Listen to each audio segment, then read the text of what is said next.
Welcome back, everyone. Hello, Commanders. Today I'm going to be showing you two methods of finding exobiology that can be very lucrative. As you can see, this is what I've done today. I'd say this is about 6 or 7 hours worth of work. And we'll see what I get with all my first scan bonuses. So as you can see with my first scan bonuses, my page total came out to 1.13 billion, which is a fuck ton of money. Now, that was just for about 6 or 7 hours of work. So if that doesn't convince you, then you can stop watching here. If you're super interested in both the methods I'm about to show you, go ahead and keep watching. I'll start with the easier one first, and then we'll move on to the more painful one. Now, for this first method, I just want to say right now I'm currently in Sag A. This method only works in space that's been fairly explored or driven through. So right now I'll tell you where that is. If you're in the bubble, most people will go straight to Sag A. So this road right here is fairly well traveled. And a lot of people will go straight to Sag A. They just won't stop to explore in between. It's been so many years now that some people do go about like this far out and start looking around in these areas right here. But this is a guaranteed well-traveled road. Same thing for the Colonia Highway. It's another well-traveled road. So if you want to explore on this little ring right here, this will probably net you a decent amount of money with this first method. The other two places that are well-traveled are a little bit around Sag A, probably straight from Sag A to wherever Colonia is from here. It's probably near one of these bookmarks. So one of these areas, just a straight line out, will be well traveled. Wherever Colonia is, I'm sure it's around here, is a line straight to Beagle's Point people will take. The same for Sag A, some people will take a line straight there. Another spot that's like pretty well traveled is just around the bubble in general. Now these places, a lot of the stuff will be explored, and you're already looking for things that have been explored. So you'll run into people first foot falling more often near the bubble, and that is bad because it takes away the 4 times bonus you get for finding exobiology on a planet first after landing on it first. And that's kind of what you're aiming for with this method. I made $1.1 billion today using this method. All of those were first footfall scans. And for example, stratum tectonis, the most common one you'll find, it goes for 95 million when you get that 4x bonus on it. And so if you find 5 of those, that's 500 million basically. So this is a very good method for explored space. And that's going to be the last bit I talk about it being good as a explored space method. I'm going to show you how it works now. So back near Sag A, we are in a very dense area in the bubble, or in the galaxy. So I'm going to choose a spot like 500-ish light years away. Maybe less, to be honest. I might just get lazy and do 300. And we're going to type this into the little thing I got. So I didn't exactly get the system I marked for my route, but I got one that I think is fairly close to it. Mine was 2390, this one's 2306. All that means is the system I'm in right now has never been discovered. So it won't update to this library for like a day or two that I found it.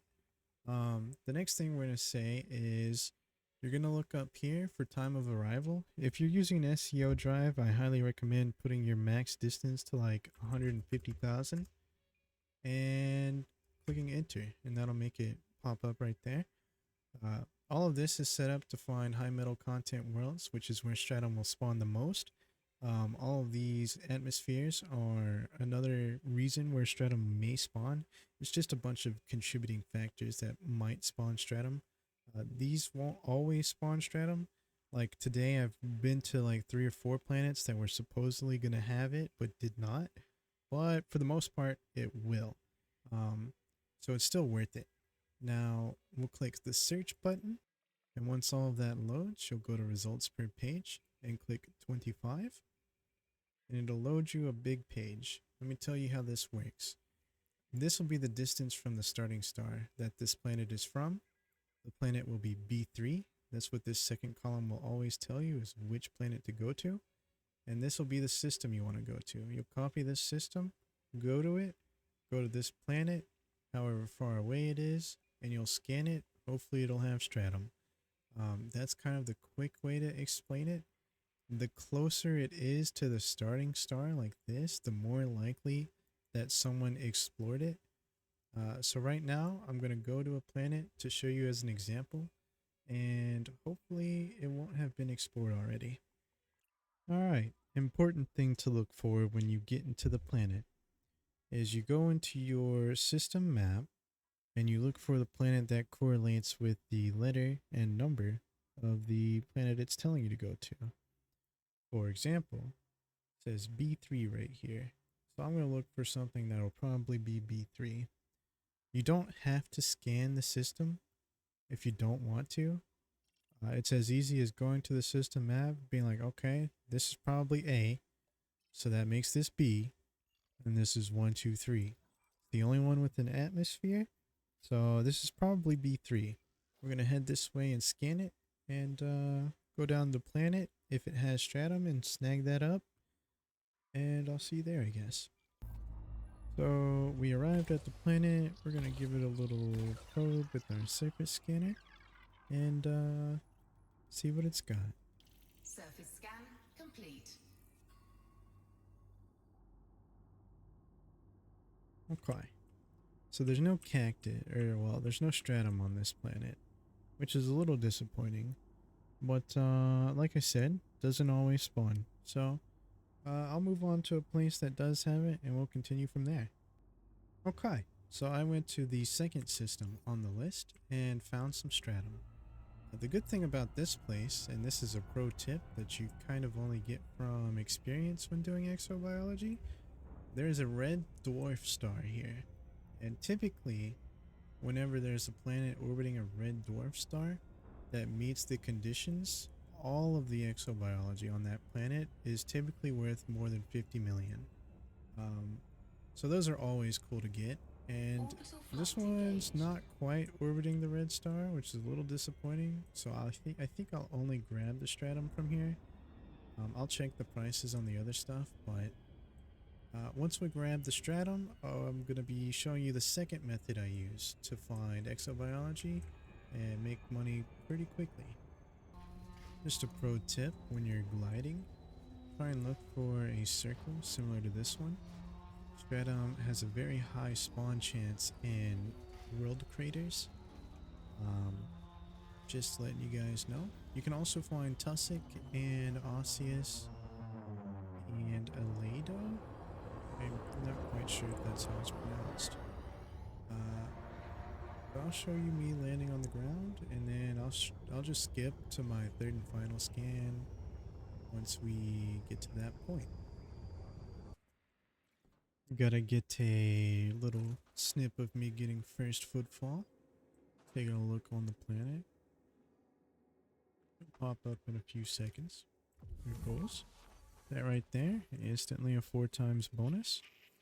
And we're gonna scan this stratum now.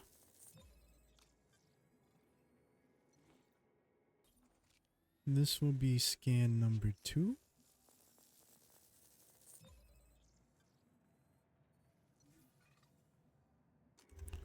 And this is going to be my third and final scan of stratum.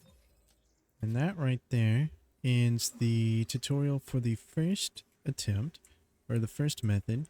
Honestly, just rinse and repeat that. Go down the list until you need to start somewhere else. That's the most efficient, fastest way to get money from exobiology, although it only works in specific circumstances, like depending on where you're at in the bubble. The second method is going to be the best way to do it anywhere. This will be a tool called the Exploration Buddy, and it will give you a lot of information. We'll scroll over to that right now. Now, first off, I want to say this thing will tell you the estimated value of the exobiology on the planet you're on. Usually it's wrong, so I wouldn't pay too much attention to that. Eventually, you'll learn to see what the more valuable exobiology looks like and just know, like, I'm going to skip it. Like, I skipped some tussock that was only worth like 2 million, even with the bonus. So I drove past it. Um, there's usually going to be decent things from cactus, tubus, and aledo. And then there's some other rare ones that'll sometimes spawn. This planet is, in fact, not orbiting the red star, so none of this was worth anything besides the stratum. This also tells you how far between each scan you need to be for each. Like, for example, let's say you wanted to get tussock because there's some that's worth like 40 million. Uh, it'll tell you how many or far away you need to be from each scan, which is 200 meters. And then it'll also tell you once you scan something, how far away you get from it, which will tell you next time you see some, oh, I'm far enough away. I'll go ahead and grab my second scan and then repeat that process. Another thing that's good about this is you can set a route, which I don't have currently set. I will set one right now to show you a good example. So I currently have a route set for 247.81 light years away. You're going to want to do this in economical mode because it'll make you go through more systems that people haven't been to. And then when you have the route set, it'll populate inside of this app. It'll tell you who has discovered that system, how much that system is going to be worth, and what kind of worlds will be in this system. So as you can see, only three so far on my route have been discovered. This is really good because that means if you do find exobiology, it'll be first discovered, first footfall. Another thing that's useful about this tool is if you scan a planet, it'll tell you maybe what kind of exobiology is going to be there and what the estimated price of that exobiology will be. It'll also tell you if the planet is even eligible for exobiology or geology. It'll tell you the gravity of each planet, the first person to find each planet, how far it is from the star that you spawn on, what kind of planet it's going to be, what kind of atmosphere, if it has one, its value. Like, if you're just looking for planets, you can find like water worlds. It'll tell you how much they're worth, or Earth-likes, terraformables. It'll just give you like a real-time price on anything you find. Besides exobiology, all of that's estimated. And then another good thing about this is it'll keep track of your history. So let's say you play and you scan a few $100 million worth of exobiology and you want to take a break for a little bit. You can exit out of this app, exit out of Elite Dangerous, open them both at the same time next time, and continue there. And it'll always keep track about how many scans you have and how much money you've accumulated through those scans, and etc. It may take a little bit of time to update sometimes, but it's fairly accurate. I think that's really it. While you're on the planet, it'll tell you what you have that you can find, and it'll tell you the estimated prices from here. Yeah, that's about it for the second method. It's really good for unexplored space because you can use the route planner to navigate around systems that have already been discovered. And you can scan planets and stuff on your way to find exobiology. It's a lot slower to do this method, but it makes it easier than doing it blind. So if you're in explored space, I highly recommend the other method. This method's good for me because I'm so far out and I just like to explore sometimes. So that'll be it for the two methods for doing exobiology. I hope this in some way helps you guys get some money. I know colonization just came out, so having a nice little fleet carrier could help out a little bit. I'm just saying. So, you guys have a fantastic day. 07 Commanders. Goodbye.